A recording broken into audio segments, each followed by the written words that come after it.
My husband's ex told him I cheated with my stepbrother, claiming our baby isn't his. We eventually divorced. Years later, he returns and wants the baby, but he never expects the bad news. My husband's ex made him believe that I was pregnant with my stepbrother's child, so he asked me for a divorce or an abortion. But after 10 years, he wants to see his child, and I have bad news for him. My husband's ex completely manipulated him into believing that I was cheating on him, but it gets much worse. She convinced him that the person I supposedly cheated with was my stepbrother, and that I was pregnant with his child. I would never be unfaithful to him, let alone with my stepbrother. He didn't believe me, so I ended up leaving him. But now he wants to see his child. For reference, and also for me because I'm not going to use real names here and want to keep track of the fake names I choose, the people involved in this story are as follows. Me, 35 years old. Grant, 38, my current husband. Sebastian, my stepbrother. Ezra, my ex-husband. Cassie, in her 30s. I don't know her exact age. Ezra's ex-wife before we met. I'll try to keep this as clear as possible, but this is a mix of seeking advice with anxiety and venting anger that I don't want to take out on anyone else. So even if you're just here to read about the horrible lives of strangers and aren't going to leave any advice, feel free to read. I hope I can do justice to summarizing one of the worst times of my life. Before I get too sidetracked with background information, here's a summary of the current situation. I just found out that my ex-husband has been asking about me after all, almost a decade of silence, because he wants to see me and my child. It might not seem like a big deal when written in one sentence, but I hope as you continue reading, you'll understand why this news has caused such an emotional upheaval. When I was 24 years old, my best friend and I moved across the country to a new city and a new state to start our adult lives. 6 months later, she was offered her dream job in our hometown, and of course, I encouraged her to take it. Unfortunately, that meant I was left alone in a new city and a new state. 2 weeks after she left, I met Ezra. I was alone, without friends, and stressed from my new job. He had just broken up with his high school girlfriend, and all of that combined to form a very intense relationship. A few weeks after meeting, he was practically living in my apartment, and I was convinced he was the love of my life. He was in his last semester of college after changing majors several times and was ready to start working at his father's engineering company half an hour away from the city. Maybe I was starting to see a future in that city now. Looking back, the cracks were evident from the beginning. Hindsight is much clearer than foresight. When his graduation arrived and his ex-girlfriend showed up with his mother, I simply smiled, introduced myself, and tried to make a good impression on his family. Cassie was practically a family friend, which was expected considering how long they had been together before the breakup. But she was basically the classic girl next door. Their mothers were best friends, so they grew up together, and I was told that the day they started dating was the best day of Ezra's mother's life. Still, I was young, naive, and in love, so I put up with it. I sat next to her and did everything I could to get along with his mother. She never fully accepted me, but I never stopped trying. Cassie became a constant presence in my life from that moment on. Ezra told me it was hard for him to cut contact with her because their families were so close. So I tried to understand. It didn't matter that she clung to his arm at every event, or called him by every affectionate nickname in the book. We'd come home to our apartment because it quickly became our shared home, and he'd tell me he loved me, and I believed him. He simply didn't want to hurt his family by cutting Cassie out. I mean, how could I complain when I love my own family with all my heart? I would do anything for them. So I could understand that he wanted to protect his mother's feelings. 8 months into our relationship, he proposed to me. I now know he did it the same day he found out that Cassie had a new boyfriend. At the time, though, I was blinded by love and happily accepted, even though there was no ring. I thought he wanted to propose so much that he couldn't wait to get one. A year later, I was walking down the aisle, happy to marry him. Back then, I thought my wedding to Ezra would be the best day of my life. I hadn't seen my family in months, and suddenly they were all in the same room celebrating my husband and me. I was so excited to catch up with them and introduce them. Until that point, the only family member of mine Ezra had met was my stepbrother, who had visited me a few months earlier. I didn't even care that Cassie showed up in a white dress or danced almost as much with him as I did. Afterward, I excused it, thinking that Ezra was just celebrating this special day with his lifelong friend. After all, I had danced with my best friend and my stepbrother, the two people closest to me besides Ezra. That's what I did throughout my entire marriage to him. I ignored the warning signs and justified his actions, especially when it came to Cassie. But that should have been a huge red flag. For 2 years, I made excuses every time Ezra prioritized his ex-girlfriend, whom he privately called obsessive and crazy, among other insults, when no one else could hear. I ignored every time his mother compared me to Cassie. I turned the other cheek every time Cassie made a snide remark disguised as a joke or helpful advice. At the end of the day, Ezra was all I had, right? All the friendships I had made in that city were related to him or us as a couple. And every family connection I had was through him. My family lived in another state, hours away, and Ezra was never willing to make that trip. He was all I had. Then I got pregnant. To clarify, there was no abuse or anything like that.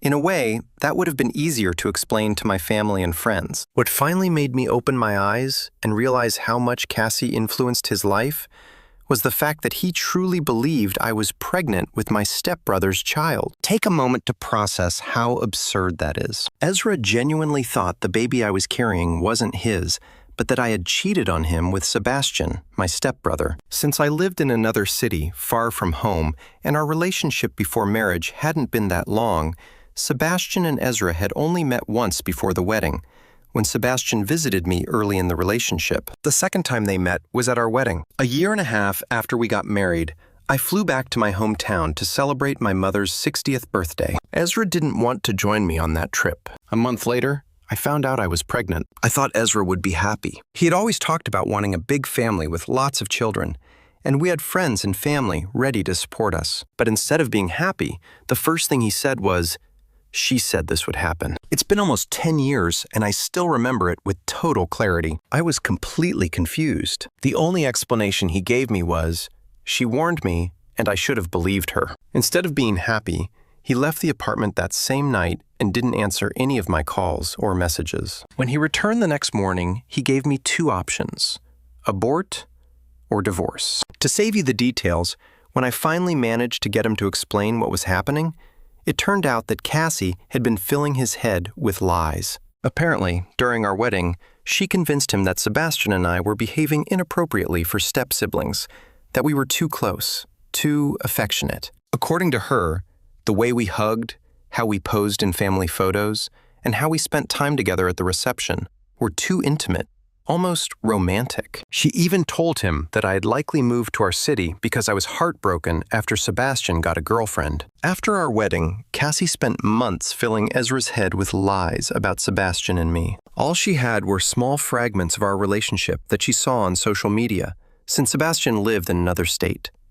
But that didn't stop her. Then, when I traveled alone to see him and came back pregnant, that was all she needed to convince Ezra I was cheating. Naturally, I denied everything. None of the accusations Ezra believed because of Cassie were true. Sebastian was practically like a twin brother to me. The accusation was not only absurd, but deeply offensive. But Ezra didn't care. He didn't care when I offered to take a paternity test. He didn't care when I showed him medical reports indicating that I was already pregnant before I traveled. He didn't even care when I broke down in front of him, begging him to come to his senses. It was a tough blow, but I couldn't ignore it. I packed my bags, requested a transfer at work, and went back home to my real family. All things considered, the divorce was relatively simple. Ezra's mother had insisted on signing a prenuptial agreement, and the lack of shared assets made the process quick. Ezra also refused any paternity test, and thus signed a document relinquishing any rights to our unborn child. I hadn't heard from him since then, and now I find out he's looking for me and our son. My concerns are as follows. My current husband, Grant, knows very little about Ezra, or how my previous relationship ended. He knows I was married and that it didn't end well, but that's it. It's only a matter of time before Ezra finds a way to contact me. What am I supposed to do when that happens? Maybe it's not as bad as I'm imagining. And if that's the case, don't hesitate to tell me. But I'm starting to panic a little. This is a chapter of my life I thought was completely closed.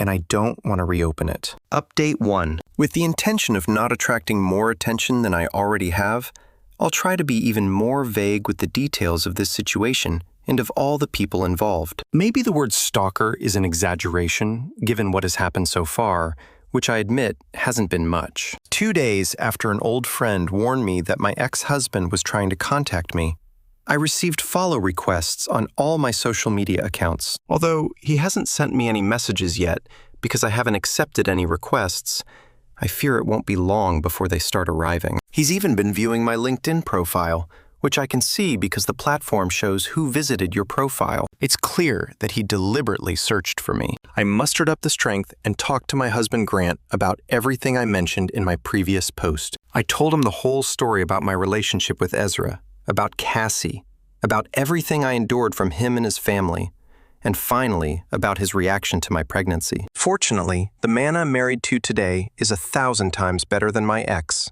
He was understanding and gave me all his support as I recounted this never-ending story. When I finished, he was more concerned about finding a way to comfort me than about the fact that I had never told him this before. Of course, just at that moment, the follow requests intensified. We talked about what to do and decided to block all his accounts on every platform where he found me, which was basically all the ones I have. He had been stalking every corner of my online life. Luckily, all my accounts are private. I thought blocking him would give me some peace of mind.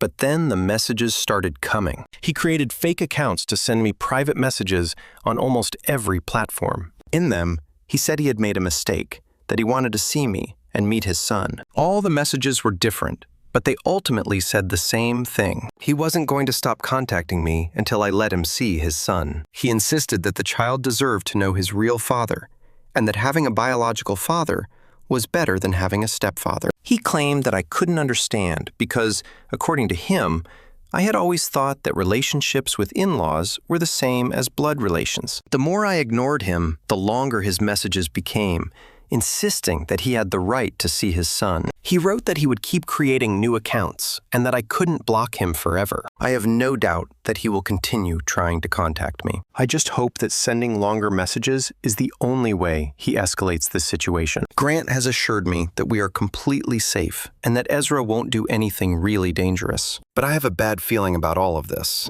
Update 2. He showed up at my mom's house. My ex-husband, whom I hadn't seen in nearly 10 years, showed up at my mom's door because I wasn't responding to his messages. I visit my mom every Saturday without fail, unless something important comes up. I always take my son with me, but since Friday night, he had slept over at a friend's house.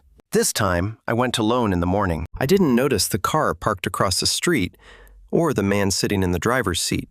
At least, not until I parked in the driveway and got out of the car. That's when he also got out of his car and walked toward me. Understandably, I was shocked and afraid when I saw a man standing next to me.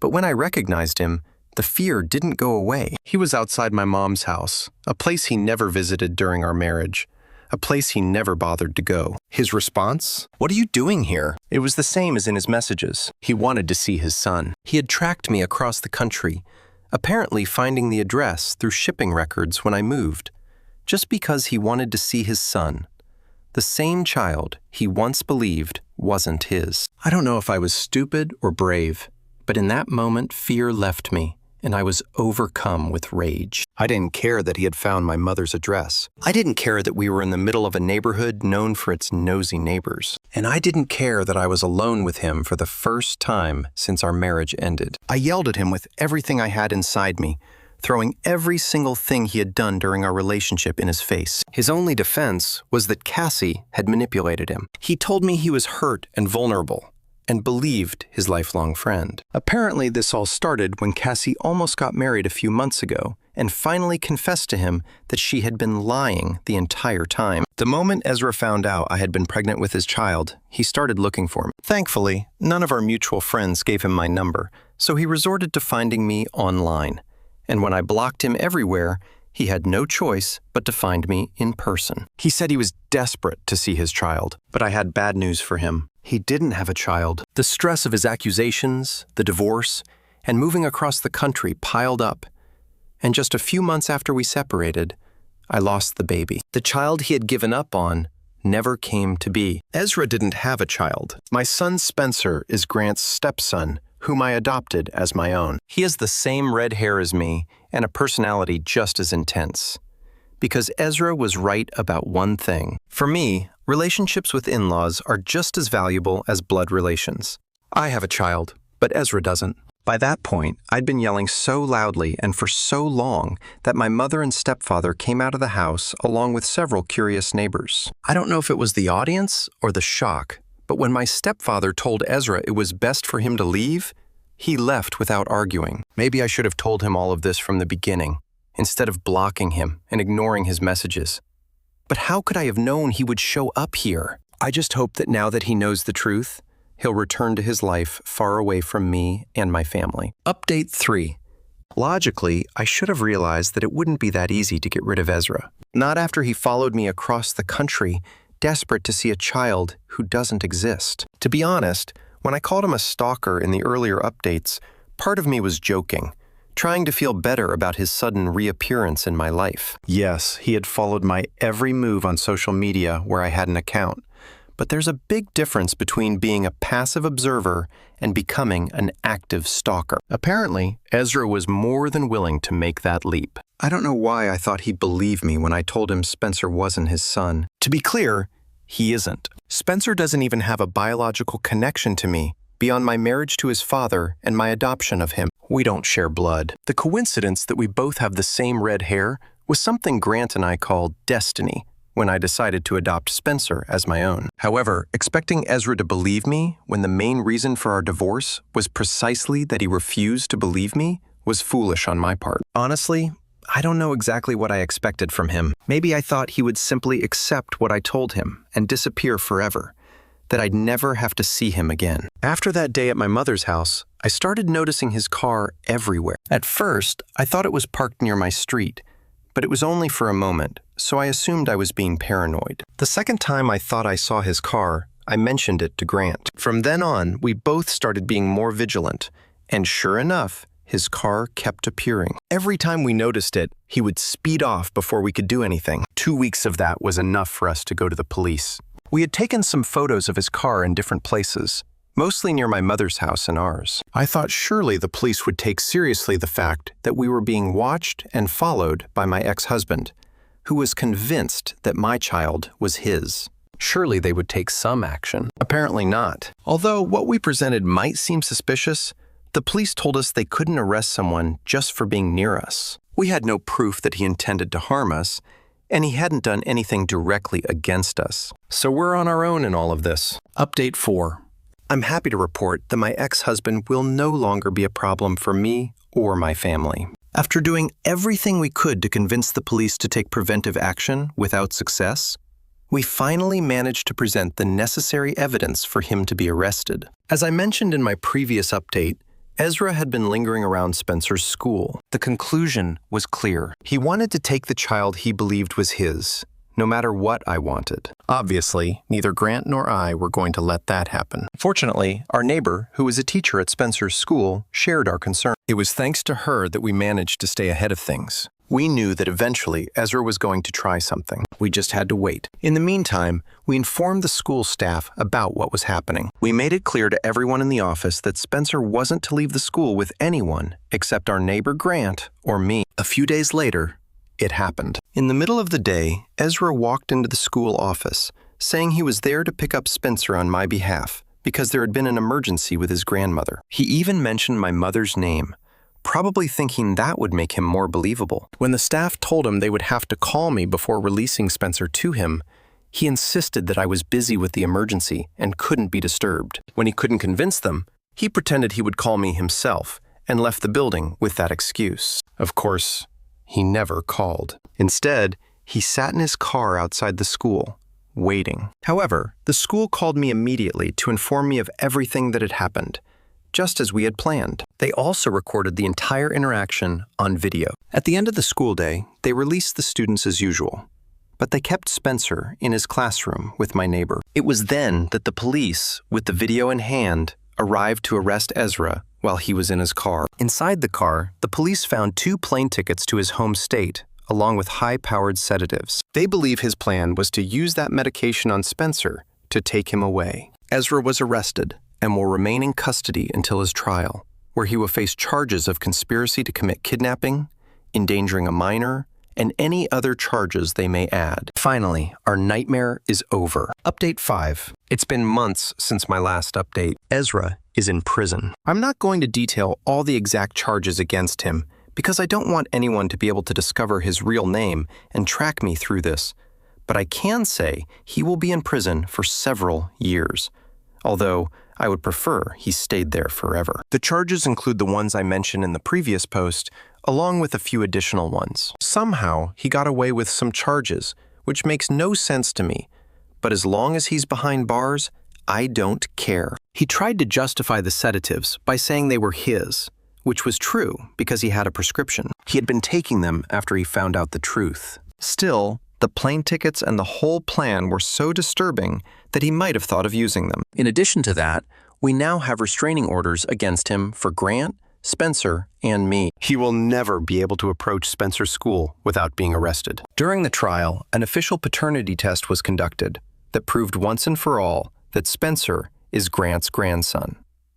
My medical records were also presented, with my consent, confirming that I had a miscarriage a few months after my separation from Ezra all those years ago. Ezra did all of this to end up in prison for absolutely nothing. And do you know what the cherry on top is? Cassie. She showed up at the trial and made a huge scene, pretending to be devastated because Ezra was going to jail. Shortly after, her husband publicly left her. Apparently, she had been constantly posting on social media in support of him. In her last post, her husband commented that she was free to go support him in prison, since she refused to stop talking about him. Some friends from the city have told me that her divorce is already in process. Of course, I've blocked Cassie and all of Ezra's acquaintances on every platform I could think of. I've cut off any possibility of running into them again. Update 6. Cassie and Ezra were together, which many people suspected in the comments, and I won't deny that I did too. That's why she almost ended up getting divorced. I don't know if their relationship started while Ezra and I were still married,